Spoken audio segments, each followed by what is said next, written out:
বিপর্যয় কাণ্ডে এবার বড় সড় পদক্ষেপ রাজ্য সরকারের।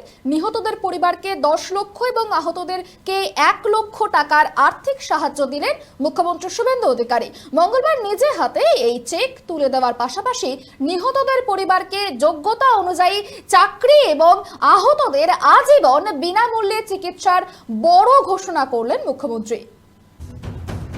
গত 24শে জুনের অভিশপ্ত দুপুর তারাতলায় হুড়মুড়িয়ে ভেঙে পড়েছিল নির্মীয়মান গোডাউন। ধ্বংসস্তূপের নিচে চাপা পড়ে প্রাণ হারিয়েছিলেন 16 জন শ্রমিক। সেই ভয়াবহ বিপর্যয়ের পর মঙ্গলবার নিহত আহতদের পরিবারের সঙ্গে দেখা করলেন মুখ্যমন্ত্রী শুভেন্দু অধিকারী। পূর্ব ঘোষণা মতোই নিহতদের পরিবারের হাতে 10 লক্ষ টাকা এবং আহতদের হাতে 1 লক্ষ টাকা চেক তুলে দেন তিনি।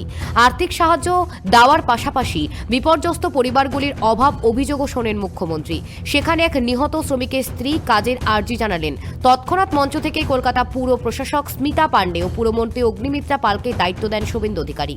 ডেথ ভিকটিম এই ফ্যামিলিগুলো আমাদের লেবার ডিপার্টমেন্টের যে শেষ ফান্ড রয়েছে ওখান থেকে কি ধরনের সহযোগিতা করা যায়, এটা আমি কমিশনার কাম অ্যাডমিনিস্ট্রেটর আমাদের কলকাতা কর্পোরেশন তাকে দায়িত্ব দিচ্ছি, আর মন্ত্রিসভার পক্ষ থেকে ইউডিএমএ মিনিস্টারকে এটা মনিটরিং করার জন্য দায়িত্ব দিচ্ছি।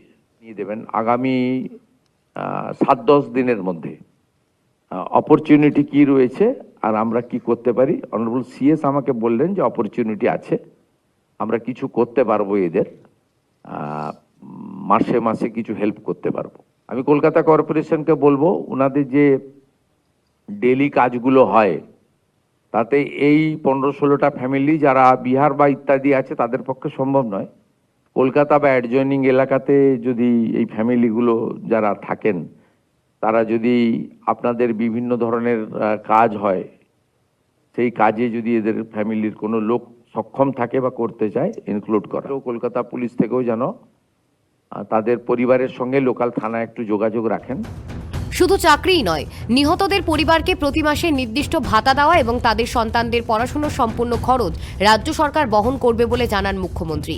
একই সঙ্গে অনুষ্ঠানে উপস্থিত স্বাস্থ্যমন্ত্রী শারদত্ত মুখোপাধ্যায়কে নির্দেশ দিয়ে মুখ্যমন্ত্রী স্পষ্ট জানান, তারাতলা কাণ্ডে আহতরা সম্পূর্ণ সুস্থ না হওয়া পর্যন্ত তাদের যাবতীয় চিকিৎসা এবং ওষুধ একেবারে বিনামূল্যে যোগাবে রাজ্য। Bureau report, KTV Bangla.